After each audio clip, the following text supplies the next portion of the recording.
अगर मेरी कोई बात कहना गलत था तो मैं इसके लिए माफी मांगता हूं। जब शादी होगा लड़का लड़की में तो जो पुरुष है वो तो रोज रात में जो सदिया होता है उसके साथ। सिर्फ 12 घंटे के अंदर ही बिहार के मुख्यमंत्री नीतीश कुमार को नफे नुकसान का अंदाजा हो गया और वो मीडिया के सामने पहुंचे और बिना ज्यादा लाग लपेट के सीधे बयान पर माफी मांगी। अगर इसको हमने यूं ही कुछ बात कहा और उसको ले करके इतनी निंदा हो रही है तो मैं भाई देखिए, अगर मेरी कोई बात कहना गलत था तो मैं इसके लिए माफी मांगता हूं। माफी मांगने का सिलसिला एक बार में खत्म नहीं हुआ। विधानसभा के बाहर सीएम साहब कुल 3 बार माफी मांगते दिखे। गिनती आप भी देखिए। जो लड़का लड़की रात में सोने की बात है तो मैं माफी मांगता हूं उसके लिए। अगर मेरी कोई बात कहना गलत था तो मैं इसके लिए माफी मांगता हूं। इसको हम वापस करते हैं और अगर मेरे किसी बात से कोई इसकी निंदा कर रहा है तो भाई हम वापस करके और निंदा हम अपने कर लेते हैं, माफी मांगते हैं। ये तो वानगी थी। विधानसभा के अंदर का सीन अभी बाकी था। नीतीश विधानसभा पहुंचे तो बीजेपी हो हल्ला कर रही थी। माफी खारिज कर दिया गया था। सदन में जमकर नारेबाजी हो रही थी।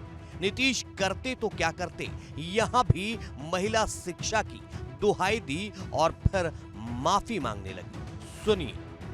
अगर मेरी किसी बात को लेकर के तकलीफ हुई है तो मैं अपनी बात को वापस करता हूं और मैं अपनी निंदा करता हूं।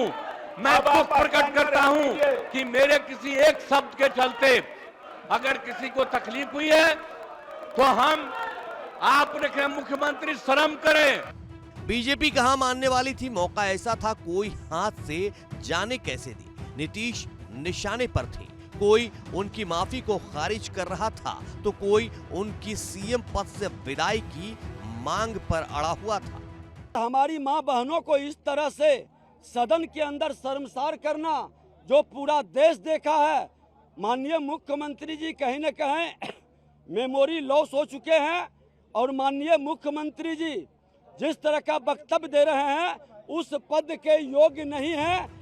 दरअसल बिहार में विधानसभा का शीतकालीन सत्र चल रहा है, जिसका माहौल उस वक्त गर्मा गया जब जनसंख्या नियंत्रण को लेकर सदन में विवादित बयानबाजी की गई। वो बयानबाजी किसी और ने नहीं बल्कि वहां के मुखिया नीतीश कुमार ने की है।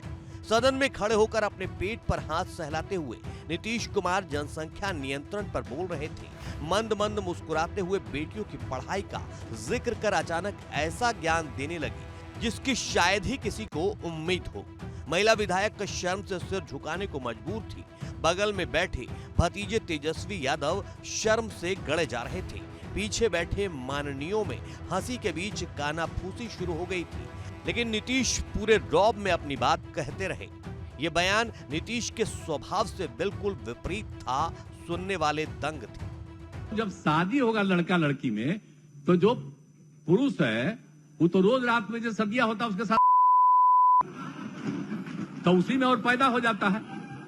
और लड़की पढ़ लेती है तो हमको मालूम था कि वो ठीक है, लेकिन अंतिम में उसको। बहरहाल नीतीश एक मंझे हुए नेता हैं। वो समझ गए कि गलती हो गई। अब बयान से पल्ला झाड़ना ही ठीक है, तो बिना किसी देरी और लाग लपेट के उन्होंने माफी मांगी।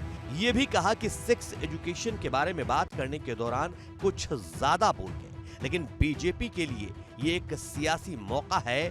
जाहिर है वो नीतीश की गलती को मुद्दा बनाएगी।